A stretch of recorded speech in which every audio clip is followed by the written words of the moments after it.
তুমি নষ্ট হয়ে গেলে পৃথিবীর কিচ্ছু হবে না, তুমি বাদ হয়ে গেল।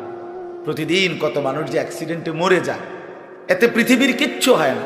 সূর্য ডুবেই যায়, চাঁদ উঠেই যায়, রাত শেষই হয়ে যায়, দিন শেষই হয়ে যায়, নাকি বলেন না ভাই? বলেন ছেলেরা, বলো ভাই, কিচ্ছু হয় না, কিচ্ছু হয় না। কারো জন্য পৃথিবী থামে না, কারো জন্য। রাসূলুল্লাহ সাল্লাল্লাহু আলাইহি ওয়াসাল্লাম স্পষ্ট হাদিসে আছে, নবীজির একজন ছেলে ইন্তেকাল করছিল, তখন সূর্যগ্রহণ লাগছিল। তখন আরবের কুসংস্কার ছিল, বিশিষ্ট কারো মৃত্যুতে এরকম সূর্যগ্রহণ চন্দ্রগ্রহণ লাগে। নবী সাল্লাল্লাহু আলাইহি ওয়াসাল্লাম বলছেন, না না না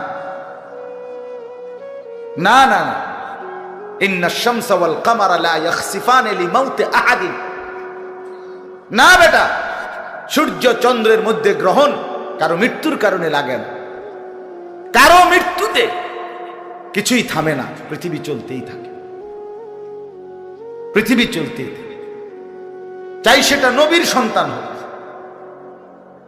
নবীর সন্তান, কিচ্ছু থামে না। রাস্তায় অ্যাক্সিডেন্টে জ্যাম বেজে যায়, কিন্তু কেউ দাঁড়ায় থাকে না। জ্যাম কাইটা কুইটা দেখছে, লাশ, অ্যাক্সিডেন্ট, মানুষ মরছে, রক্তে ভাইসা গেছে, তারপরও কারো সময় নাই।